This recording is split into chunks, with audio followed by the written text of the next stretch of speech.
xam ne ko doon moom la ñuy parrainer autorité yi pour ñu ñëw ci làmb ji mais il s'agit d'une activité privée là c'est un privé un promoteur qui organise un combat de lutte entrée c'est payant il prend des publicités léegi nag yow nga ne léegi kooku noonu dafa war utaat leneen loo xam ne ay parrains ñoo xam ne dañ koy jàppale ay autorités gis nga ñun il faut qu'on soit honnête avec nous-mêmes ça c'est une forme de corruption c'est une forme de et on pousse nos autorités à détourner l'argent du contribuable pourquoi ma wax loolu parce que tey jii prenons l'exemple d'une chose très très très claire amul benn autorité boo xamante ni yow kat daan nañ la parrainer nga nekk ci gouvernement nga wàcc ñu continuer di la parrainer amul soyons très très clairs et soyons honnêtes dans notre raisonnement amul kenn koo xamante ni dañ lay parrainer wala di lay patronner yow nga wàcc ki la ko doon defal continuer di ko def amul kenn qu'est-ce que ça veut dire et xëy na yéwén mais suñu xoolee ñi ñuy parrainer ñëpp autorités yi ñuy parrainer yëpp mais xaalis bi ñuy maye c'est au-dessus de leurs moyens ñoom ñëpp amul ku ciy jël xaalisu boppam ci salaire am di ko jox bu ñu la parrainer mais loolu non mais attention xam nga loolu il faut qu'on soit si on veut avancer si on veut lutter contre la corruption il faut qu'on soit un pays honnête xam nga mooy lan mooy ne ñun kat du ñu dugg ci dañuy parce que mais en France la boxe mais soo xoolee ma jox leen benn secteur bu ma gën a maîtriser UFC mais c'est pas une fédération comme ni c'est un privé moo créé jënd benn fédération boo xamante ni ay combattants am la signé ñuy def ay combats mais kooku du parrainer autorité doo gis yow autorité benn combat de boxe am ñu parrainer benn ministre français wala benn ministre américain benn autorité américaine ne dafa war a ñëw parce que dañ ko parrainer mais il faut qu'on soit conséquent avec nous-mêmes si nous voulons un changement il faut que ñu xam ne ñun changement la ñu bëgg bu dee bëgguñu changement ñu dellu ci la fa nekkoon on rappelle Macky mu ñëw def la mu doon def mais su fekkee dañu bëgg changement kese gis nga Birame Souleye on peut bien parler on peut reprocher de tous les péchés d'Israël mën nañ ko reprocher lépp mais peut-être qu'il a un problème de communication ok à supposer que il a un problème de communication mais li mu wax dëgg la wala du dëgg mais tey jii yow y a un privé bu organiser combat il fait un montage peut-être parfois mu def pay-per-view parfois du def pay-per-view mais même su fekkul sa deful pay-per-view mais moom recette yi ciy génn moo ko moom publicité bi moom moo ko moom c'est lui qui a fait un montage bu ko jarul xam nga parfois on vit au-dessus de nos moyens bu fekkee làmb ji dafa naqaree monter mais mu arrêté ko mu bàyyi ko mbër yi il faut que gis nga le marché réponde aux exigences même financières du moment parce que xam nga exigence mooy lan mbër yi bu ñu la nee 300 mais Gaston il l'avait dit am na xaalis boo xam ne dama ko fay mbër parce que boo ko fayee mbër doo ci génn mais la mbër yi bu fekkee seen valeur làmb ji li muy génnee matul mbër bi war a mën a am 80 millions wala 70 millions yow nga fay ko 100 millions mais yaa ngi yàq marché bi parce que mbër bi il va penser que ne moom valeur am loolu la te làmb ji nit ki nag suy liggéey da ciy yaakaar dara mais pourquoi autorité bi ci boppam moo war a jël l'argent du contribuable argent bi nga xamante ni jaaykatu gerte gi ci la bokk jaaykatu boutique bi ci la bokk élève bi ci jënd billet ci la bokk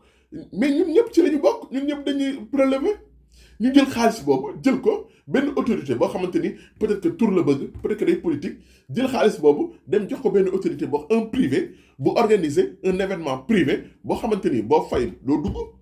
boo xamante ni képp ku ciy dem daf lay accréditer mais loolu noonu mais tu pousses la personne tu pousses l'autorité à faire des détournements parce que xaalis boobu nga xam ne moom lay génnee mais xaalis boobu xam nga tey jii je suis d'accord Moi, je vous donne un autre exemple. En 1993, Youssou Ndour avait organisé Ben Sorano. Sorano, boo xamante ni te bëri naa benn ministère de l'éducation nationale lañ ko parrainé woon ci benn programme. xam nga loolu bu amee yow le min parrainé woo le ministre de l'éducation nationale mais le ministère c'est benn programme boo xamante ni programme boo xam dafa soxla woon communication. loolu ñu jël xaalis jox programme bi moo ko jël mais c'est pas l'autorité. Il faut qu'on fasse le distinguo, cette dichotomie-là entre le ministre et le ministère. tey jii un ministre politique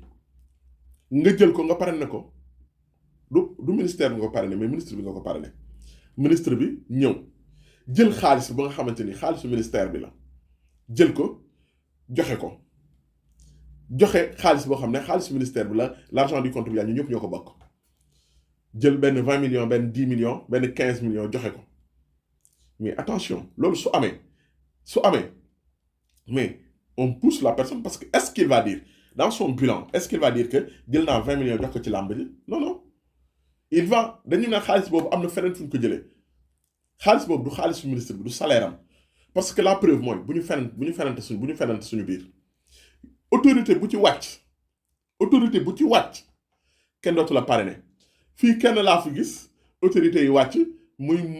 yàlla na ko yàlla xaalal jana muy Mouniang production mais ñam daan jël lamb yam daan jël nga xam ne bi fi autorité nekk bi fi Ablaye Wade nekk mu leen daan parrainé bi ñu wàccee jëm na ko benn moment mais mënul woon dem parce que mënatul woon am combat yu rëy yi te dafa bëggoon ñi mu daan parraineel mu continuer di leen parrainer mais léegi y a eu tellement d'avenir. Je vous donne un autre exemple beaucoup plus flagrant. yaa Marème Faye Sall bëri na parrainage yoo xam te luñ ko patronné lu bëri. mais léegi Marème Faye Sall wàcc nañ il faut qu'on soit honnête. est-ce que di nga déggati benn événement boo xam ne dañ ko patronel Marème Faye Sall wala Macky Sall du am lan moo tax duñ ko def parce que Macky Sall la ngi fi ba léegi Marème Faye Sall moo ngi fi ba léegi même suñu nekkul président parce que xam nañ ne ñoom dañu yaakaar duñu leen jox mais est-ce que jël nañ autorité boo xam ne tey jii Birame Souleye est-ce que avant muy nekk maire avant muy nekk ministre est-ce que daan nañ ko parrainel événement yi am comme bi mu nekkee ministre ñun il faut qu'on soit vraiment conséquent avec nous-mêmes. On est en train de pousser nos autorités à détourner l'argent du contribuable alors qu'on se dit qu'on veut un changement. Gis nga changement il y a deux choses: vouloir un changement et être prêt pour le changement. Ces deux choses-là vont de pair. yow da nga war a être prêt pour vouloir un changement mais être prêt pour le changement. Être prêt sur le changement ñun ñii ñëpp dañu war a xalaat suñu bopp xoolaat suñu bopp. Là on est en train d'attaquer de tous bords Birame Souleye parce que dafa ne bu ñu kenn parrainel li mais attention yaa xayti mënaa la mais li mu wax noonu mais dëgg la et en plus c'est xam nga bu fekkoon CNG moom mi y a les promoteurs des privés qui vont investir dans la lutte jël seen xaalis def ko ci def seen montage peut-être ñu def seen ay prêt mais kooku bénéfice bu ko amee mais ci poche am la jëm. Pourquoi léegi ñun bu fekkee bénéfice am ci poche la pourquoi ñun ñu war a jël ñun ñëpp suñu xaalis jox ko pour mu organiser mais là dafa mel ni la lutte si y a deux possibilités. Si la lutte est en train de vivre au-dessus de ses moyens bu fekkee làmb li muy dundee nii du moom xaalisam matee na ko mën na ko parce que làmb ji dañoo war a fay la mbër yi fay stade bi frais d'organisation ba pare organisateur bi jël ci bénéfice. su fekkee yow boo defee loolu yëpp doo ci génn mais il faut qu'on soit conséquent avec nous-mêmes. mbër yi nañu wàññi seen cachet yi bu dee d'accord ñu bañ ko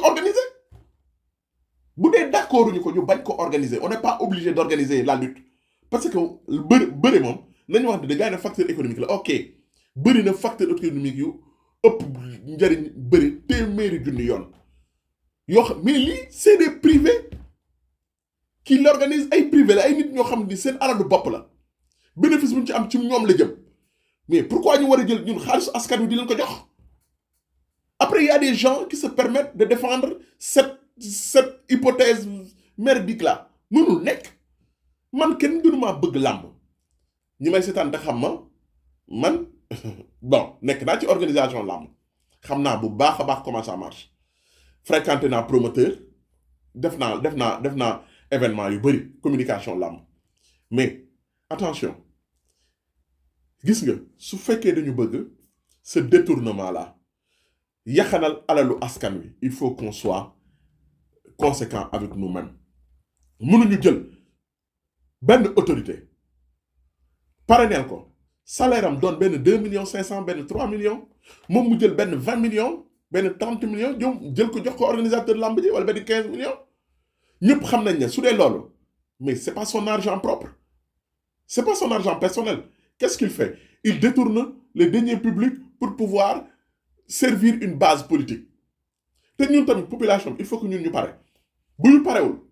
c'est pas bon gis nga pare mooy lan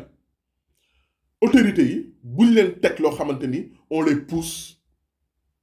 à détourner l'argent du contribuable parce que tey jii man je donne X ou Y Gaston Mbengue wala ban promoteur Albourakh wala Luc Nicolas sama grand di organiser lamb mais attends est-ce que il est obligé li sax moom d'habitude de ñeneen di lay kii mais tey jii soo jëlee l'organisateur mu jël ku mel ni un privé je donne un exemple Serigne Mboup il fait de la politique mais c'est un privé Bougane il fait de la politique mais c'est un privé mu parrainé leen mais kan moo ci am loo ciy wax parce que xaalis bu mu fa yóbbu mais xaalisam la yoonu kenn nekku ci yow boo jëlee sa xaalis bi nga xam ne yaa ko moom peut-être da nga bëgg promotion wala peut-être sa waay la nga jël xaalis boobu nga yóbbu ko mais kenn xalatoo kenn waxu la loolu mais la preuve ñoom ñii ñëpp ministre yi fi nekk yëpp ban ministre lañ fi mës a parrainé avant muy doon ministre kan lañ fi mës a parrainé làmb bu dee am na ci promoteurs yi ñemew ñu woon sax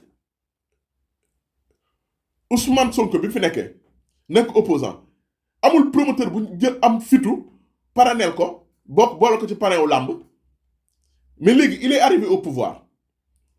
ñu bëgg ne léegi non mais attention bu dee dañuy parrainer rek te yàlla rek a tax ñu def pourquoi ministre yi ñu wàcc kenn parrainé wu leen parce que xam nañ ne duñ leen jox parce que yoratuñu il gère plus des portefeuilles et des portefeuilles de l'État loolu moo tax duñ leen parrainé mais léegi nag gis nga lu waay di wuyoo da koy nduru ñun ñoo ne on veut le changement et yaakaar naa ne bu fekkee dëgg la si ñun il faut qu'on soit conséquent avec nous-mêmes képp koo xam ne ministre la peut-être que xam nga Birame Souleye dafa am un péché mignon dans sa communication li ñëpp di wax ci suuf moom da koy wax ci kaw mais loolu jarul dóor sa doom bu dee yéen ñii autorités yi nee nañ leen bu leen parrainel mais parrainel leen ñi nga xamante ni ay privé lañ wala yéen xaalis ñooñu bu ñu leen jox seen xaalis ñoom c'est l'argent c'est leur argent propre lañ leen di jox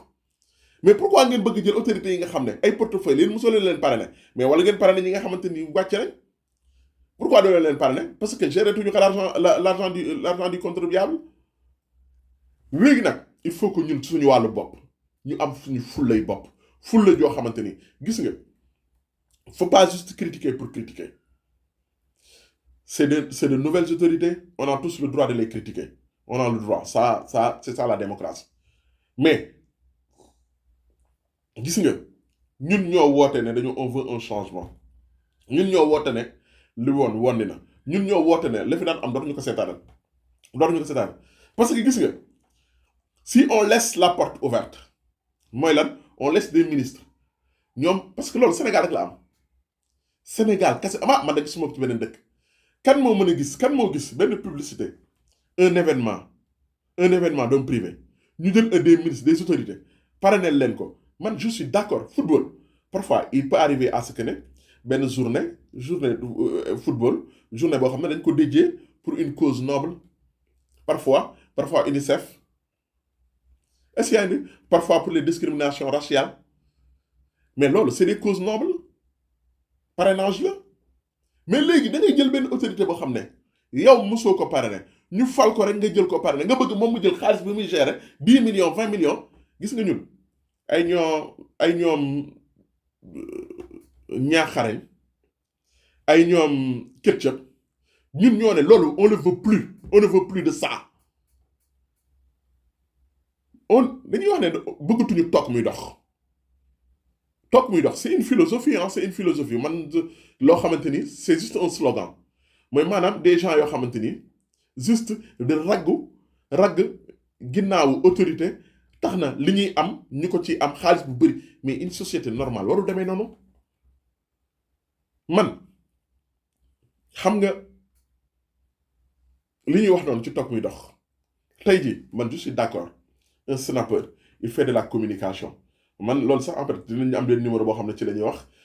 l'économie numérique un snapper qui a une page et qui a développé sa page qui a développé aussi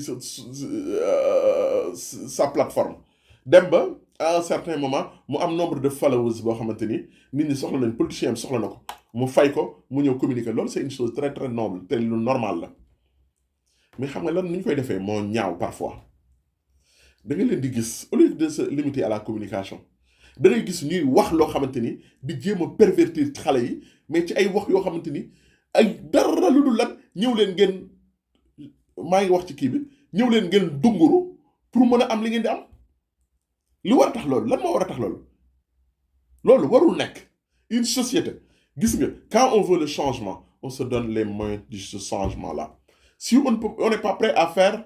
ce changement là ça vaut plus le coup ñu ne xam ne ñun kat parewuñu pour changement si on veut ce changement il faut que ñun ñëpp qu'on se montre prêt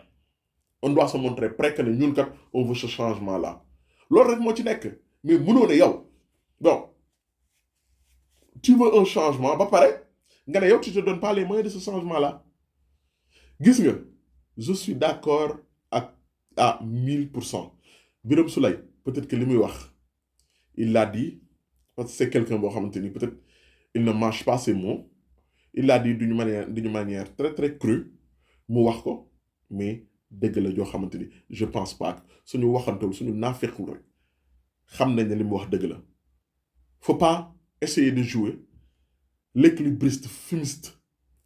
que ne da ngay wax non mais non c'est des privés encore une fois ku am xaalis boo tëggee nga tëgg ku amul xaalis boo tëggee nga dem nga fay li nga mën mbër yi bu ñu ko mënee bëri bu ñu ko mënul bëri ñu dem uti leneen mais kenn du jël xaalisu askan wi di ko jox ay mbër yoo xamante non mais au nom de quoi au nom de quoi si l'argent si les recettes générées par la lutte ne peuvent pas survenir aux besoins aux besoins financiers des combats mais mieux vaut qu'on arrête ce business là ñu dem investir ci leneen il faut que ce soit très très très honnête que ne